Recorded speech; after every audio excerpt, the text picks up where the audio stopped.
তাম পৃথিবীর মানচিত্রে তোমাদের ডলারের মাতবরি চলে, তোমাদের অস্ত্রের মাতবরি চলে, তোমাদের রাষ্ট্রের মাতবরি চলে।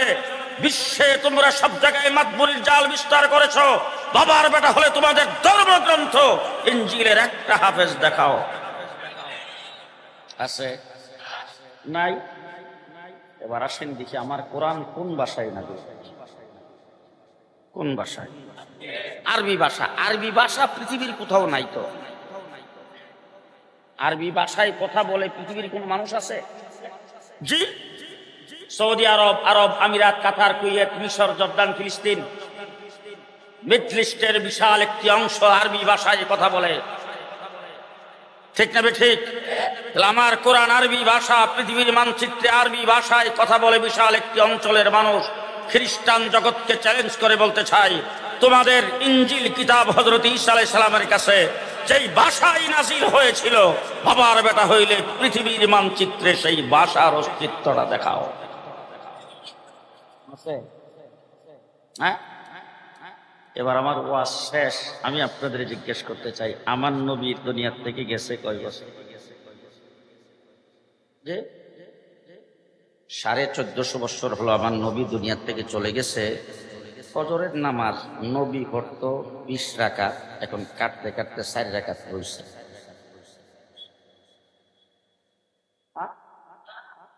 হুজুর ফরজ রাসূলের যুগে ছিল 32টা, এখন রয়েছে 4টা। কি কর?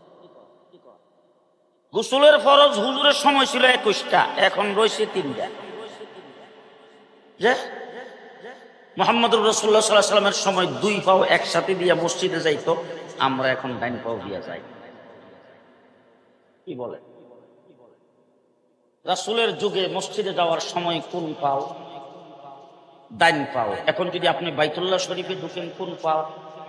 9 পাও। হাজারিবাগ মসজিদে ঢুকবেন কোন পাও? বাইতুল মুকাররমে ঢুকবেন কোন পাও? একদম বাঙ্গা সুরা একটা জীর্ণ শীর্ণ মসজিদ, নামাজের ঘর, সেখানে ঢুকবেন কোন পাও? 9 পাও। জমানার পরিবর্তন হয়েছে, যুগের পরিবর্তন হয়েছে, যুগ আধুনিক হয়েছে, মডার্ন হয়েছে, ডিজিটাল হয়েছে, স্মার্ট বাংলাদেশ হয়েছে। নবীর সুন্নতের কোনো পরিবর্তন হয় নাই, এখনো আছে, কিয়ামত পর্যন্ত থাকবে। কোনো পরিবর্তন, কোনো বাড়ানো, কোনো কমানো কিছুই হবে না, হয় নাই। ঠিক না ঠিক? এবার আসেন দেখি, 1 নম্বর আলোচনা হলো এইটা যে এখন পর্যন্ত আছে, সামান্যতম কোনো পরিবর্তন হয় নাই। 30 পারা কোরআন রাসূল যেইভাবে রেখে গিয়েছিলেন সেইভাবে আছে। আল্লাহ পাক বিদায় হচ্ছে আরফার ময়দানে ঘোষণা করেছিলেন, আল ইয়াউমা আকমালতু লাকুম দীনাকুম, আজকের দিনে তোমাদের দিনকে তোমাদের জন্য অল কমপ্লিট করে দিলাম। কমপ্লিট দিন আমার নবী সাহাবায়ে কেরামকে দিয়েছেন। সাহাবায়ে কেরাম দিন নিয়ে গোটা পৃথিবীতে প্রচারের মধ্যে নেমে গেছেন। সেই দিন আল্লাহর নবী যেটা দিয়ে গিয়েছিলেন এইটাই এখন পর্যন্ত আছে, কিয়ামত পর্যন্ত থাকবে। আল্লাহ নবীর কমপ্লিট দিনে সুদ হারাম করেছেন, সুদ এখনো হারাম, কিয়ামত পর্যন্ত হারাম, কোনোদিন সেটা হালাল হবে না। আল্লাহর নবীর দ্বীনের মধ্যে ব্যবসাকে হালাল করেছেন, এখন পর্যন্ত হালাল, কিয়ামত পর্যন্ত হালাল, কোনোদিন এটা হারাম হবে না। মুহাম্মদুর রাসূলুল্লাহ সাল্লাল্লাহু আলাইহি ওয়াসাল্লামের দ্বীনে মহিলাদের পর্দার উপর ফরজ করেছেন, কিয়ামত পর্যন্ত ফরজ থাকবে, কোনোদিন এইটা বেপরদিগি কোনোদিন জায়েজ হবে না। ঠিক তেমনি করে রাসূলুল্লাহ সাল্লাল্লাহু আলাইহি ওয়াসাল্লাম 1400 বছর আগে দিন যেমন রেখে গেছেন এমনই আছে, কিয়ামত পর্যন্ত থাকবে।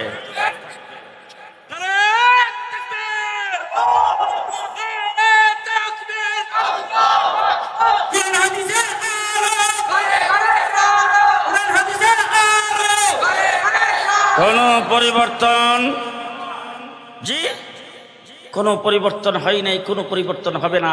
1 নম্বর হলো আল্লাহ রাব্বুল আলামিন এটার দায়িত্ব গ্রহণ করেছেন, তিনি হেফাজতের মালিক।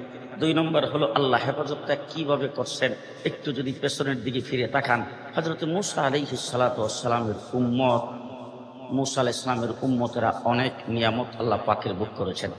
আসমান থেকে মান্না ওয়াস সালওয়া, গরম গরম রুচিসম্মত খাবার মরুভূমির উপর দিয়ে যাচ্ছে, মূসা আলাইহিস সালামের হাতের লাঠি দিয়ে বাড়ি দিছে, 12টা নহর পাথর থেকে জারি হয়েছে। সামনে সাগর পড়ছে, নদী পড়ছে, মুসা আলাইহিস সালামের হাতের লাঠি দিয়ে বাড়ি দিছে।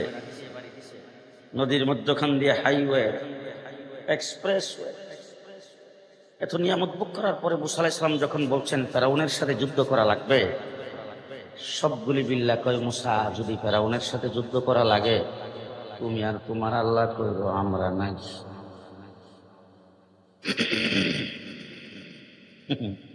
আর আমার নবী মুহাম্মদুর রাসূলুল্লাহ সাল্লাল্লাহু আলাইহি ওয়াসাল্লাম 13টা বছর পর্যন্ত মক্কা নগরীতে নির্যাতিত হয়েছে। মুহাম্মদুর রাসূলুল্লাহ সাল্লাল্লাহু আলাইহি ওয়াসাল্লাম রাস্তা দিয়ে গেলে পায়ের নিচে কাঁটা বিছানো হয়েছে। আমার রাসূল রাস্তা দিয়ে যাচ্ছে, মহিলাগুলি এনে রাসূলের মাথায় ঢেলে দিয়েছেন। রাসূলুল্লাহ সাল্লাল্লাহু আলাইহি ওয়াসাল্লাম রাস্তায় বের হয়েছে, যুবকেরা পাথর মারতে শুরু করেছেন। রাসূল তাইফের জমিনে গেছে, সেখানে বৃষ্টির মতো পাথরের আঘাত খেয়েছেন। মুহাম্মদুর রাসূলুল্লাহ সাল্লাল্লাহু আলাইহি ওয়াসাল্লাম হেরাবের মধ্যে সেজদায় গেছে, উটের নারী বুড়ি এনে রাসূলের মাথার উপর, রাসূলের পিঠের উপরে, গাড়ির উপরে রেখে দিয়েছেন। মুহাম্মদুর রাসূলুল্লাহ সাল্লাল্লাহু আলাইহি ওয়াসাল্লাম তাই মুহাম্মদুর রাসূলুল্লাহ সাল্লাল্লাহু আলাইহি ওয়াসাল্লামকে সোয়াবে আমি তালেবের ভিতরে গৃহবন্দী করে সেখানে জেলখানার ভিতরে রাসূলকে রাখা হয়েছে। আল্লাহর নবী গাছের পাতা খেয়ে জীবন যাপন করেছেন। হযরতে বেলালকে উত্তপ্ত বালির মধ্যে শেষরানো হয়েছে, বুকের মধ্যে পাথর চাপা দিয়ে রাখা হয়েছে। আবু বকর সিদ্দিককে পিটাইতে পিটাইতে নাকের হাড্ডি ভেঙে দেওয়া হয়েছে। সাহাবায়ে কেরামের উপর নির্যাতন আসছে। এত নির্যাতন 13টা বছর পর্যন্ত বুক করার পরে রাসূলুল্লাহ সাল্লাল্লাহু আলাইহি ওয়াসাল্লাম সাহাবায়ে কেরামকে নিয়ে মক্কা ছেড়ে হিজরত করে মদিনায় চলে গেলেন। সেখানে যাওয়ার পরে সাহাবায়ে কেরামের মাথার উপরে ছায়া নাই, পায়ের নিচে মাটি নাই, পেটে ভাত নাই, পরনে কাপড় নাই, বউ বাচ্চা ফেলে গেছেন মক্কায়, সহায় সম্পত্তি মক্কায়, ব্যবসা বাণিজ্য মক্কায়, টাকা পয়সা মক্কায়, শুধুমাত্র জানটা নিয়ে সেখানে গিয়েছেন। যাওয়ার পরে তারা বসবাস কিভাবে করবে? রাসূলুল্লাহ সাল্লাল্লাহু আলাইহি ওয়াসাল্লাম মদিনার সাহাবায়ে কেরামের সাথে একজনকে আরেকজনের সাথে ভাই বানায়া, ভাই পাঠায়া, তারপরে একজন আরেকজনের সঙ্গে বসবাস করার জন্য কোনো রকম একটি ব্যবস্থা করছেন। এমন সময় আবু জাহেল যাইয়া মদিনার মুসলমানদেরকে ডাক দিছেন, খেলা হবে।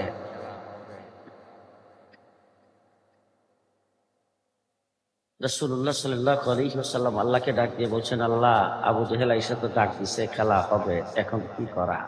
আল্লাহ রাব্বুল আলামিন ডাক দিয়া কয়, এতদিন যা নীরবে সহ্য করছো, এখন আর সহ্য করা যাবে না। এতদিন যা নীরবে সহ্য করছো, এখন আর সহ্য করা যাবে না। কেউ যদি খেলতে আসে পাল্টা। ঘুমাইছেন আপনারা? হ্যাঁ, আজকে যারা আমাদের দেশে গত 15 বছর ক্ষমতায় ছিল, তারা কিন্তু খালি কথায় কথাই বলতো খেলা হবে। কথা বুঝেন নাই কারবার? তোমরা 15 বছর পর্যন্ত আমাদেরকে যে খেলার কথা বলছো, আমরা কিন্তু খেলার মাঠ থেকে একদিনও যাই নাই, খেলার মাঠেই ছিলাম। আপনারা কে কে ছিলেন আমি জানি না, আমি কিন্তু খেলার মাঠে ছিলাম। কারণ 2 বছর জেলে ছিলাম। জেল থেকে বের হওয়ার পরে যে বাসায় কথা বলি, জেলে যাওয়ার আগে কোনো পরিবর্তন হয়নি তো। মাওলানা মামুনুল হকের পরিবর্তন হয়েছে, সাকাওয়াত হোসেন রাজির পরিবর্তন হয়েছে। তা আমরা খেলার মাঠে আগেও ছিলাম, এখনো আছি। দুঃখ এই জায়গায়, তোমরা যে খেলার কথা বলেছ, তোমরা পুলিশের অস্ত্রের বিনিময়ে খেলতে এসেছ, তোমাদের কোনো পাওয়ার নাই। ঠিক কিনা বলে? আজকে তোমাদের সাথে পুলিশ নাই, এই জন্য তোমাদেরকে তোলার আশি দিয়ে, বাড়ি সালান দিয়েও পাওয়া যায় না। ঠিক কিনা? মুহাম্মদুর রাসূলুল্লাহ সাল্লাল্লাহু আলাইহি ওয়াসাল্লাম যখন খেলার জন্য প্রস্তুতি গ্রহণ করেছেন, রাসূলের সাথে মাত্র 313 জন। কয়জন? 313 জন। সবাই তো পেট ভরে খানা খাইতে পারে, সবার হাতে অস্ত্র আছে। জি, অস্ত্র কিনার মতো সেই ব্যবস্থা তো আছে। কথা ভালো করে বলেন, অস্ত্র কেউ দিবে এরকম সমর্থক আছে তো? রাসূলুল্লাহ সাল্লাল্লাহু আলাইহি ওয়াসাল্লাম বদরের যুদ্ধে যুদ্ধ করার জন্য যাবেন, হুজুরের পক্ষে মানববন্ধন করার মতো কোনো মানুষ পৃথিবীতে আছে? রাসূলের পক্ষে মিছিল করার মতো, সমর্থন জানাইবার মতো কেউ, বিবৃতি দেওয়ার মতো কেউ নাই। 313 জন। পেটে ভাত নাই, পরনে কাপড় নাই, মাথার উপর ছায়া নাই, পায়ের নিচে মাটি নাই। হুজুর আকরাম সাল্লাল্লাহু আলাইহি ওয়াসাল্লাম 313 জনকে নিয়ে একসাথে বসেছেন। হুজুর সাহাবায়ে কেরামের চেহারার দিকে তাকাচ্ছে। এর দ্বারা সাহাবীরা বুঝতে পারছেন আল্লাহর নবী আমাদের কাছ থেকে কিছু শুনতে চাইতেছে। এবার শুনেন, মুসা আলাইহিস সালামের উম্মত কি বলছিল? সমস্ত সুযোগ সুবিধা পাওয়ার পরও মুসা আলাইহিস সালামের উম্মত বলছে, যুদ্ধ করা লাগলে তুমি আর তোমার আল্লাহ কইরো, আমরা নাই।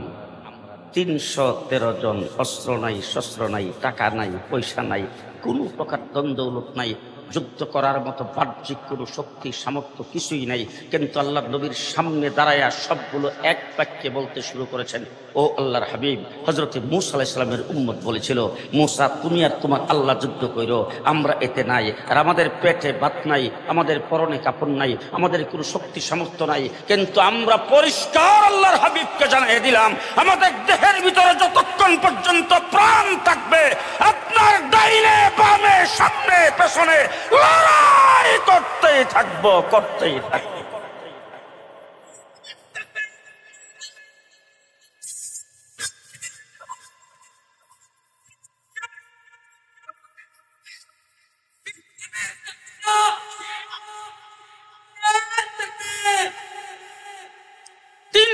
জন সাহাবী বদরের যুদ্ধে যাওয়ার জন্য যখন এই কথা বলেছেন, এখন আমি আপনাদের জিজ্ঞেস করতে চাই, আমাদের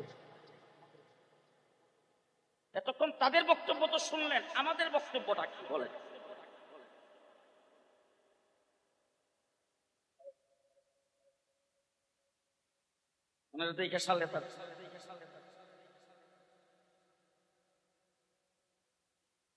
সবাই বলি আরো জোরে বলি আলহামদুলিল্লাহ। শাইখুল হাদিস, শাইখুল তাফসীর, মুফতি আজম হযরত মাওলানা মুফতি মুজাহিদুর রহমান সাঈদ বারাকাল্লাহু ফি হায়াত। আল্লাহ তাবারক ওয়া তাআলা ওনার হায়াতে, ওনার ইলমে, ওনার আমলে আল্লাহ পাক বরকত। যে কথাটা বলতেছিলাম, 313 জন বলছেন আমাদের দেহের ভিতরে যতক্ষণ প্রাণ থাকবে আপনার ডাইনি বামে সামনে পেছনে লড়াই করতেই থাকবে। আর আমি জানতে চাচ্ছি আপনি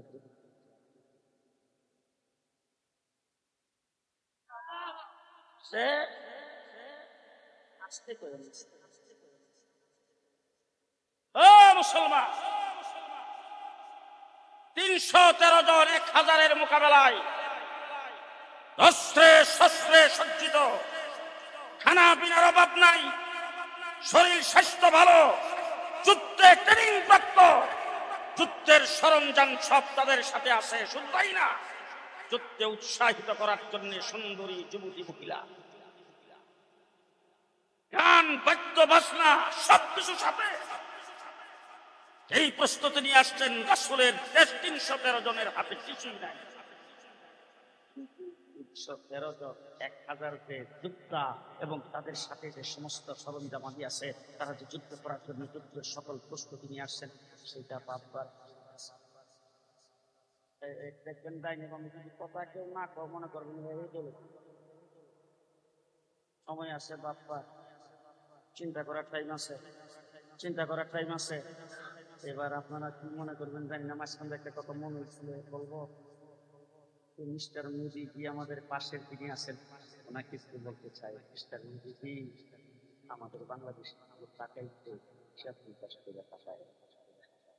আপনার বড় অস্ত্র আছে, আপনার বাহিনী অনেক বেশি, আপনার অস্ত্র অনেক বেশি, আপনার টাকা পয়সা বেশি, আপনার রাষ্ট্র অনেক বড়, আপনার দেশের নাগরিক অনেক বেশি। এটা সব বেশি দেখার টাইম আমাদেরও নাই। জি, আমাদের এইসব দেখার টাইম আছে? আমরা বদরের 313 জনের উত্তরসূরি। ঠিক না বেঠিক? ঠিক না বেঠিক? আমার বাংলাদেশের দিকে চোখ তুলে তাকাবেন।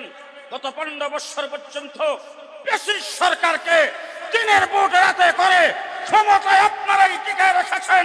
57 জন আর্মি অফিসারকে হত্যা করার মদত মিস্টার মোদি দিয়েছেন। শাপলা চত্বরে আলেমদের উপর গুলি চালাইবার জন্য মদত আপনি দিয়েছেন। তার মধ্যে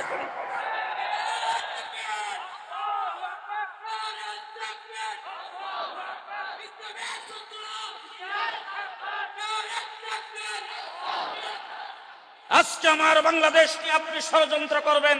গত 16 ডিসেম্বর বক্তব্য দিয়েছেন হিন্দুস্তানের বিজয়। বিজয় হিন্দুস্তানের নয়, বাংলাদেশের। আপনারা আমাদেরকে সহযোগিতা করেছেন, আপনাদেরকে 54 বছর পর্যন্ত ধন্যবাদ জানাচ্ছি। তবে মিস্টার মোদি সাহেব, মুখ ছুড়াইলে বলে দেব, পশ্চিম পাকিস্তানিরা আমাদের দেশে যুদ্ধ করার জন্য খালি হাতে আসে নাই। তারা যেই সমস্ত অস্ত্র শস্ত্র দামি জিনিসপত্র নিয়ে আসছিল, সব আপনার যারা সহযোগিতা করতে আসছিল লুণ্ঠন করে নিয়ে গেছেন। 54 বছর পর্যন্ত আমাদের দেশকে লুণ্ঠন করেছে, আর গত 15 বছরের তো হিসাবই নাই। জি, আমরা জানতাম আমাদের দেশের মেয়েটা আপনার সঙ্গে প্রেম করছে, যখন বক্তৃতায় বলছে যে স্বামী স্ত্রীর সম্পর্ক, তখন বাকি নাই জানার যে প্রেমটা যে করছে। এখন যদি কোনো বাবা জানে যে তার মেয়ে প্রেম করছে, কোনো ভাই যদি জানে তার বোন প্রেম করছে, বাধা দেয়। চিঠিপত্র যেন না লিখতে পারে, মোবাইল যেন না করতে পারে, যোগাযোগ না করতে পারে, তাই না বাধা? আমরাও কিন্তু বাধা দিচ্ছি। মুদিরে দাওয়াত করছে, বাংলাদেশে আনার জন্য শ্রমিককে দাওয়াত করছে, তাকে আসতে দিতে কথা বলেন। পদে পদে বাধার সৃষ্টি করলাম, দেখলাম প্রেম কইরা বাধ্য গেছে, প্রেম কইরা প্রেমিকের কাছে বাধ্য চলে গেছে। 2 নম্বর কাম, আমাদের মেয়ে আমাদেরকে ফেরত দাও, এটা হলো কাম। আর মেয়েটাকে বলবো তাড়াতাড়ি চলে আ। শেষ পর্যন্ত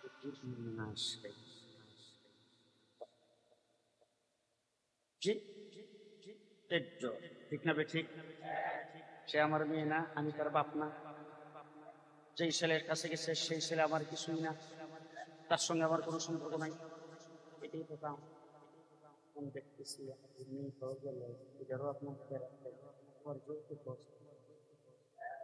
ঘটনাটি তো বুঝলাম।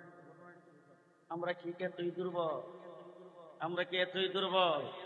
আপনার রাষ্ট্রে বসে, আপনার কুলে বসে জুলাই আগস্টের আন্দোলনে যারা শাহাদাত বরণ করেছেন তাদের বিরুদ্ধে কটূক্তি করবে, আর আমরা এখানে বসে বসে আঙ্গুল চুষবো, তা হতে পারে না।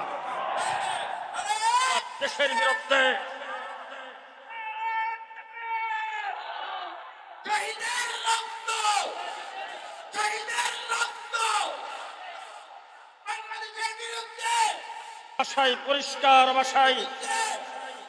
পরিষ্কার ভাষায় আপনাদের সামনে বলে গেলাম, ভাঙচুর আমরা পছন্দ করি না। আমার ভাই মুফতি মিজান সাহেব এখানে আছেন। কাহারো বাড়িতে আক্রমণ করা, কাহারো মাল সম্পদ ধ্বংস করা, কাহারো বাড়িঘর ধ্বংস করা, ভাঙচুর করা, লুটপাট করা, আমরা এইগুলি পছন্দ করি না। আমাদের নবী পছন্দ করে নাই, ইসলাম এইগুলিকে পছন্দ করে না। কিন্তু আজকে বলতে বাধ্য হয়েছি, 6 মাস হয়ে গেল 32 নম্বর খাড়া আছে, কোনো কিছু হয় নাই। আমাদের বাংলাদেশের আওয়ামী লীগের নেতাদের বাড়িগুলি আসে, ঠিক বিভিন্ন জায়গায় গেলে মানুষজন আলোচনা করত, এই 15 বছর যা করছে পাওয়াটা ওই নেই রে। আমরা মানুষকে বলতাম শুকরিয়া আদায় করেন, আল্লাহ করছে, বাকি পাল্টাটা পরে সাথে নির্বাচন রাষ্ট্র গঠন করে দিয়ে। কিন্তু আজকে আমার দেশ থেকে পালাইয়া যাইয়া মোদির কুলে বসে শেখ হাসিনা যে বক্তব্য দিয়েছেন বাংলাদেশের বিরুদ্ধে, শহীদদের বিরুদ্ধে, আন্দোলনের সংগ্রামের বিপ্লবের বিরুদ্ধে, সেই কথা শুনে যুবকদের গায়ে আগুন জ্বলে গেছে, আগুন জ্বলে গেছে। আজকে বাংলার মাটিতে যে সমস্ত ভাঙচুর হচ্ছে অনভিপ্রেত, আমরা এগুলি সমর্থন করি না। কিন্তু যাদের গায়ে আগুন জ্বলে গেছে তারা তাদেরকে দিয়া এই কাজটুকুন শেখ হাসিনা করেছেন, সেই দায়ী থাকবে, ঠিক কিনা বলেন? আমরা এই সমস্ত লুটপাট ভাঙচুরকে সমর্থন করি না, দুঃখ প্রকাশ। এবং আমার দেশের ছাত্র যুবকদেরকে বলবো, ধৈর্য ধারণ করো, কার যেটা করা দরকার সেটা করো। বাংলাদেশের জমিনে কোথাও যেন কেউ না বেশিবাদের পক্ষে স্লোগান দিতে না। আপনারা সবাই রাজি? ওই যে দেখেন মাঝখানটা বড় ওই দলের কেউ বসা আছে। পরাজিত শক্তিকে বাংলাদেশে ঋণ করতে দেওয়া যাবে না, ঠিক কিনা বলেন? যারা বাংলাদেশে লুটপাট করেছে, জুলুম নির্যাতন করেছে, সে যাই হোক না কেন তাকে ধরে বিচারের কাঠগড়ায় দাঁড় করাতে হবে।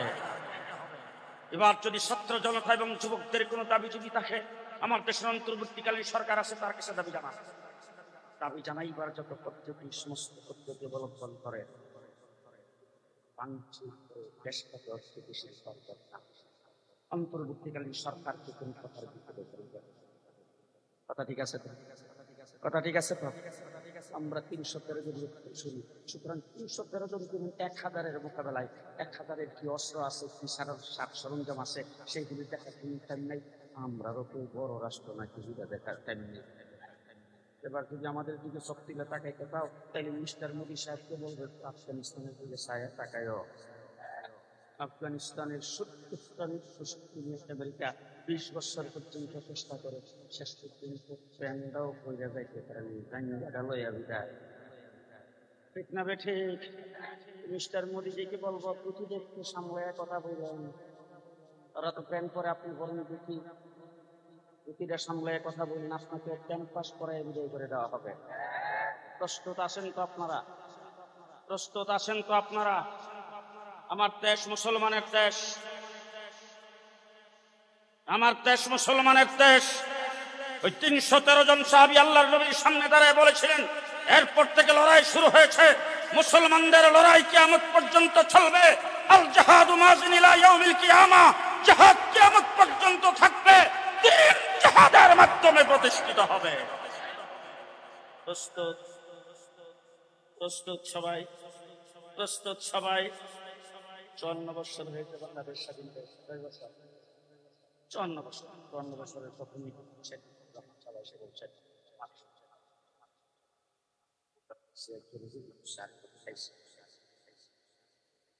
কিছুদিন পরে সোনার বাংলারে আজকে থেকে সবুজ পাশে। এরপরে এরশাদ চাচা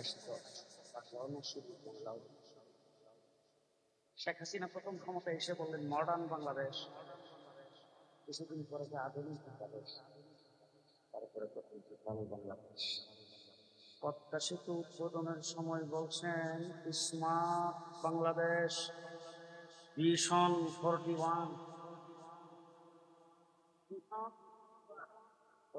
জেলখানার ভিতরে ছিলাম, রাত্রে বেলা খবর পাইলাম 41 জন ক্ষমতায়।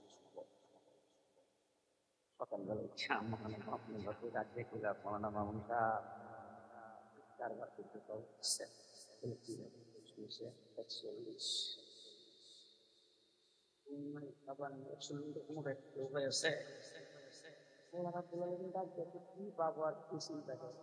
ভীষণ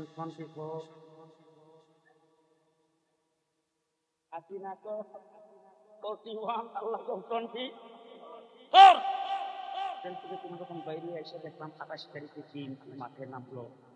হেফাজত ইসলাম আমরা ধরে রাখতে করছিলাম,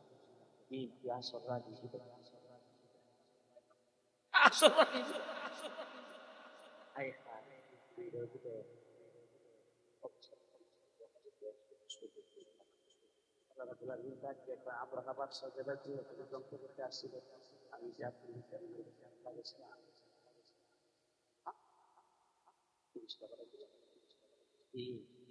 وأرسل عليهم طيرا أبابيل। 150 টাকা ওজনের, 150 টাকা। এক একটা সৈনিকের সাথে 3টা করে গ্রেনেড। বুঝছেন না? গ্রেনেড কয়টা? 3টা করে গ্রেনেড এক একটা সৈনিকের সাথে। এক একটা গ্রেনেডের ওজন হইল কলর দানার সমান, আর সৈনিকদের ওজন 150 টাকা। আইসা উপর থেকে পজিশন রেডি, যখন কিসমিস আওয়াজ হয় তখন আপনার ও এই এলাকার মানুষজন আসলে হাতি দেখেনি তো কোনদিন, হাতি দেখতে সমস্ত হাতিগুলিকে রেডি করে তার বলছে রেডি। তো আল্লাহ রাব্বুল আলামিন ডাক দিয়া তারমিহিম বিহিজারাতিন মিন সিজিল, বোম্বিং শুরু কর। যখন শুরু করছে 150 টাকা ওজনের বাহিনী, 150 টাকা ওজনের সৈনিক, আর কলর টানার সমান এক একটা গ্রেনেড উপর থেকে যখন ছাড়তে শুরু করে দিয়েছেন, এরপরে অবস্থাটা কি হয়েছে? ফাজআলাহুম কাআসফিন মাকুল। একটা ঘোড়ার সামনে যদি কতগুলি আম পাতা, জাম পাতা, কাঁঠাল পাতা, বরই পাতা, কতগুলি বিভিন্ন প্রকারের পাতা যদি একসাথে করে রাখা হয়, ঘোড়া যদি সবগুলোকে মুখের ভিতরে নিয়ে পালা করে চাবাইয়া গিলবার আগে যদি বমি করে দেয়, কোনটা আম পাতা, কোনটা জাম পাতা, কোনটা কাঁঠাল পাতা, এটা যেমন চেনা যাবে না, কম্বিংয়ের পর্যায়ে দেখা গেছে কোনটা মানুষের গোশত, কোনটা হাতির গোশত, কোনটা মানুষের হাড়, কোনটা হাতির হাড়, সেটাও চিন্তায় না। আমার আল্লাহ রাব্বুল আলামিন হেফাজতে ইসলামের ডাক দেখো শাপলা চত্বরে মার খাইছ, 2021 সালে জেলে গেছ, 2021 সালে মার খাইছ, নুর হোসেন কাসিম সাহেবের হাসপাতালে নিয়া তারপরে পয়জন দিয়ে মারছে, আর ইঞ্জেকশন দিয়া বাবুনগরীরে মারছে। চুপটাক বিএনপির 28 তারিখ যখন মারি খাইছ করে দেখিয়া জামাত ইসলাম রেখো, তোরাও চুপটাক। তুমি আল্লাহ পাক আবাবিল নামাইতাছি ছাত্র জনতা। জি কেমন নামা নামছে, সেনাবাহিনীর প্রধান, বিমান বাহিনীর প্রধান, নৌবাহিনীর প্রধান, পুলিশের প্রধান গেছে, যাওয়ার ধমক শুরু করছে, আপনাদেরকে পদোন্নতি দিছি, আপনাদেরকে বেতন বাড়াই দিছি, আপনাদেরকে বোনাস দিছি, আপনাদেরকে এই দিছি সেই দিছি, এখন ঠেকান। সেনাবাহিনীর প্রধান নাকি বলছিলেন, ম্যাডাম 45 মিনিট, 45 মিনিট। তারপরে বলছে ভাষণ রেডি করে যাই, 25 মিনিট। বাপটা পাক করছেন গরম গরম ভিডিও খাইতেছে। জীবনে অনেক পতন দেখছে, অনেক পতন দেখছে। পাকিস্তানের প্রধানমন্ত্রী পতন হয়েছে, সিরিয়ার প্রধানমন্ত্রী পতন হয়েছে, শ্রীলঙ্কার পতন হয়েছে, মালয়েশিয়ার পতন হয়েছে, কত রাষ্ট্রের কত পতন দেখলাম। এমন পতন কোনো বই পুস্তকেও পড়ি নাই, কোথাও নিজের চোখেও দেখি নাই। তার কারণ হলো পতন হওয়ার সাথে সাথে একটা মূর্তির বিরুদ্ধে কথা বলেছিলাম, আমাদেরকে জেলখানায় ঢুকিয়ে দিয়েছ, আধা ঘন্টার ভিতরে সারা বাংলাদেশের মূর্তি সব মিসমার হয়ে গেছে। 340টা এমপির একটাও নাই, মেম্বার থেকে শুরু করে চেয়ারম্যান পর্যন্ত একটাও নাই। তোমার দলকে সমর্থন করতে দালালি করেছে এমন কোন অফিসার তো নাই। এমনকি কোন মসজিদের ইমাম, কোন মাদ্রাসার মুহতামিম যদি তোমাকে সমর্থন করে থাকে, এটাও নাই। ঠিক কিনা বলেন? সব শেষ। জুলাই আগস্টের বিপ্লব হয়েছে ছাত্র জনতার মাধ্যমে। মাদ্রাসা এবং স্কুল, কলেজ, ইউনিভার্সিটির ছাত্র রাস্তায় নেমে যখন আন্দোলন করে, নিজে চোখে আপনারা দেখেছেন, মসজিদে যখন আজান হয়েছে সাথে সাথে একজনকে ইমাম বানায়া রাজপথে কাতার বেঁধে নামাজ পড়তে দাঁড়িয়ে গেছেন। যারা নামাজের সময় নামাজ পড়ে আল্লাহর সঙ্গে কানেকশন সৃষ্টি করে দেশকে আজাদ করেছেন, বিপ্লব ঘটিয়েছেন। এবারের বিপ্লবের পরে কে কি ভাববেন জানি না, আজকের মজলিসে আমি আহ্বান জানাতে চাই, আগামী দিনে বাংলা হবে ইসলামের বাংলাদেশ, ইসলামের বাংলাদেশ। কে কে রাজি আছেন হাত তুলে দেখা। ইসলামের বাংলাদেশ, ইসলামের বাংলাদেশ করার জন্য প্রস্তুতি গ্রহণ করতে হবে। আবার যদি শাপলা চত্বরে যাইতে হয়, ইসলামের জন্য যদি আবার জীবন দিতে হয়, আবার যদি রক্ত দিতে হয়, আবার যদি রাজপথে নামতে হয়, আমরা নামতে প্রস্তুত। বাংলাদেশে ইসলাম প্রতিষ্ঠা করে সারব ইনশাআল্লাহ। নাসরুম মিনাল্লাহ, ফাতহুন করিম, ওয়া বাশশিরিল মুমিনিন। আসসালামু আলাইকুম ওয়া রাহমাতুল্লাহি ওয়া বারাকাতুহু।